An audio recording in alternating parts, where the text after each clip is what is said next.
तो दोस्तों नमस्कार। आप सब कैसे हैं? उम्मीद करती हूँ कि आप सब अच्छे होंगे और फ्रेंड्स हम भी अच्छे हैं। तो फ्रेंड्स पिछली वीडियो जो हम लेकर आए थे उसमें हमने गौतम बुद्ध की स्टोरी बताई थी और उस स्टोरी में हमने बताया था उनके कुल के बारे में। और आगे और भी बताते हैं। और मैंने ये भी बताया था कि कल हम आपके लिए फिर दूसरी वीडियो लेकर आएंगे और उसमें उनका जो जन्म हुआ था उसके बारे में बताएंगे। तो बने रहे हमारे इस वीडियो में। थोड़ा हिचकिचाहट होती है फ्रेंड्स, लेकिन मैं आपको स्टोरी आगे की बताती हूँ। क्या स्टोरी है, कैसे उनका मतलब जन्म हुआ था, उसके बारे में कौन सी कहानी है, वो कहानी मैं आपको बताऊंगी। और मैंने आपको ये भी बताया था कि गौतम बुद्ध के बारे में मैं आपको पूरी कहानी आपके लिए लेकर आऊँगी, लेकिन छोटी छोटी वीडियो में लेकर आऊँगी क्योंकि पूरी उनकी कहानी मैं आपको एक वीडियो में नहीं बता सकती।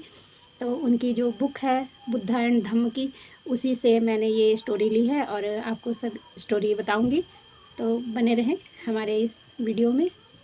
तो आज है राजा शुद्धोधन के घर सिद्धार्थ का जन्म।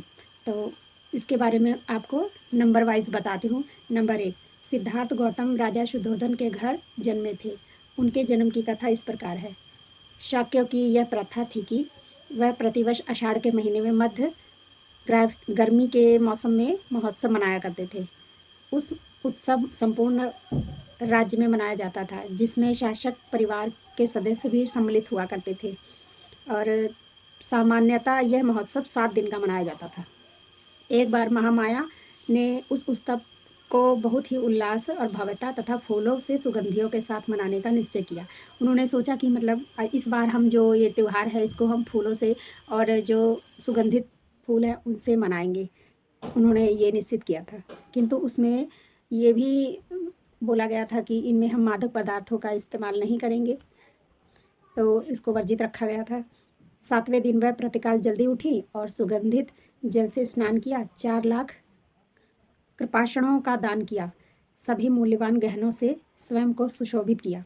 मनपसंद भोजन किया, व्रत का संकल्प लिया। तदनंतर वह भव्यता के साथ सजाए गए राजकीय में सोने के लिए चली गई।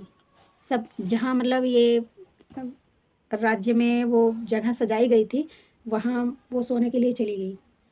उस रात शुद्धोधन और महामाया का संपर्क हुआ और महामाया ने गर्भ धारण किया। राजकीय शैया पर उसे नींद भी आ गई। निद्रा में महामाया ने एक स्वप्न देखा और उसने स्वप्न में देखा कि अपनी शैया पर सो रही हैं और चतुर्दिक महाराज की देवता उनकी शैया को उठा ले गए हैं और उन्हें उसे हिमालय क्षेत्र में एक विशाल वृक्ष के नीचे रख दिया है। तो देवता पास ही खड़े थे। तब चातुर्दिक महाराजिक देवताओं की देवियां वहां आईं और उसे उठाकर मानसरोवर ले गईं। उन्होंने उन्हें स्नान करवाया, स्वच्छ वस्त्र पहनाए, सुगंधितों का लेप यानी कि जो सुगंधित चीज़ें थी जैसे अब इत्र होता है उसका लेप लिया और फूलों से इस प्रकार सजाया संवारा कि वो किसी दिव्य पुरुष के सम्मलन योग बन जाएं। तब सुमेध नाम का एक बोधिसत्व उसने उनके सामने प्रकट हुए और बोला, मैंने अपना अंतिम जन्म पृथ्वी पर धारण करने का निश्चय किया है। क्या आप मेरी माता बनना स्वीकार करेंगी? उसने उत्तर दिया, हाँ, बड़ी प्रसन्नता से। उसी समय महामाया की आंख खुल गई और दूसरे दिन सुबह महामाया ने सुद्धोधन से अपने स्वप्न के बारे में बताया। इस स्वप्न की व्याख्या करने में असमर्थ राजा ने स्वप्न शकुन विद्या में प्रसिद्ध 8 ब्राह्मणों को बुलवाया।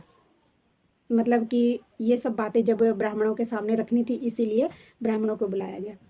उनके नाम थे राम, धज, लखन, मंती, कोटज, सुयान, सुदत्त। राजा ने उनको योग्य स्वागत की तैयारी भी की। मतलब जब राजा ने बुलाया तो उनके आने पर उनके स्वागत के लिए तैयारी भी की। उन्होंने ब्राह्मणों के पात्र सोने चांदी के भर दिए। उन्होंने घी, मधु, शक्कर, बढ़िया चावल तथा दूध से पके पकवान खिलाए। उन्होंने उन्हें नए वस्त्र और कपिल, गाय आदि उपहार में दिए। जब ब्राह्मण संतुष्ट तथा प्रसन्न हो गए तो सुद्धोधन ने उनसे महामाया के स्वप्न के बारे में बताया और उनसे पूछा, मुझे बताइए इसका क्या अर्थ है? तब ब्राह्मणों का उत्तर था, महाराज आप चिंतित ना हो, आपके यहाँ एक सन्यासी आपके यहाँ एक पुत्र होगा। यह गृहस्थी में रहेगा तो चक्रवर्ती राजा होगा। यदि गृह त्याग कर सन्यासी हो गया तो वह संसार की भांति तथा अंधकार का नाश करने वाला बुद्ध होगा। बोधिसत्व को पात्र में रखे तेल की तरह महामाया 10 चंद्र मास तक अपने गर्भ को में धारण किए रही। प्रसव का समय समीप आ गया तो उन्होंने अपने मायके में जाकर शिशु को जन्म देने की इच्छा प्रकट की। उन्होंने अपने पति से कहा, मैं अपने पिता के घर देवदह जाना चाहती हूँ। सुधोधन ने उत्तर दिया, तुम जानती ही हो कि तुम्हारी इच्छा पूरी की जाएगी। कहारों द्वारा उठाई गई स्वर्ण पालकी में बिठवाया कर सुधोधन अपने कई सेवकाओं के साथ महामाया को उनके पिता के घर भिजवा दिया। देवदह के मार्ग में महामाया को शाल वृक्ष तथा अन्य पुष्पित व अपुष्पित वृक्षों के एक उद्यान वन में से गुजरता था। वह लुम्बिनी वन कहलाता था। मतलब एक पार्क था, बाग था, उसी में से वो लोग जा रहे थे तो उस बाग का नाम लुम्बिनी था। जिस समय पालकी लुम्बिनी वन में से गुजर रही थी उस समय सारा लुम्बिनी वन दिव्य चित्र लता की तरह अथवा किसी प्रतापी राजा के सुसज्जित भोज मंडल जैसा लग रहा था। जड़ से वृक्षों की शाखाएं के शोर तक पेड़ फलों फूलों से लदे थे। विचित्र ध्वनि कर रही थी। सुंदर रंगों वाले अनगिनत भ्रमण गुज्जार कर रहे थे। अनेक प्रकार के पंछियों के झुंड कलरव में चहचहा रहे थे। तभी सभी मधुर तान छेड़ रहे थे। यह मनोरम दृश्य देखकर महामाया के मन में इच्छा उत्पन्न हुई कि वह वहीं कुछ देर के लिए रुके, मनोविनोद करे। उन्हें पालकी उठाने वालों के आज्ञा की कि हमें कुछ देर के लिए यहीं पर रुकना है। महामाया पालकी से उतरी और चलकर एक सुंदर छाल के नीचे पहुंची।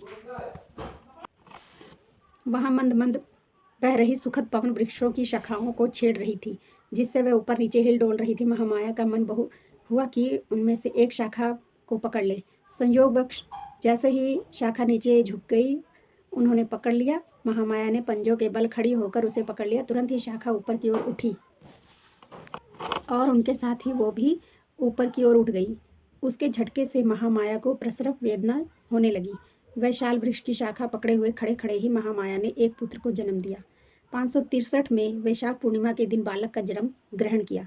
सुशोधन और महामाया का विवाह हुए बहुत समय बीत गया था, लेकिन उन्होंने कोई संतान नहीं थी। आखिर जब पुत्र लाभ हुआ तो न केवल सुशोधन, उनके परिवार द्वारा बल्कि सभी शाक्यों द्वारा भी बहुत हर्ष धूमधाम तथा समारोह, उनके परिवार द्वारा बल्कि सभी शाक्यों द्वारा ही हर्ष उल्लास से समारोह मनाया गया। पूर्वक पुत्र का जन्मोत्सव मनाया गया। बालक के जन्म के समय कपिलवस्तु का शासन करने की बारी सुशोधन की थी। वे राजा की पदवी से गौरवान्वित हो रहे थे, इसलिए स्वाभाविक तौर पर बालक भी राजकुमार ही कहलाता। तो आज की वीडियो बस इतनी ही। आपको स्टोरी कैसी लगी कि महात्मा बुद्ध का जन्म किस तरह हुआ, उसके बारे में मैंने आपको बताया कि उनकी माँ महामाया ने उनको जन्म दिया और रास्ते में जो लुम्बिनी वन पड़ता है वहीं पर उनका जन्म हुआ था। तो फ्रेंड्स, आज की ये वीडियो आज यहीं तक के लिए। नेक्स्ट वीडियो हम लेकर आएंगे। किस टॉपिक पर है मैं आपको बताती हूँ।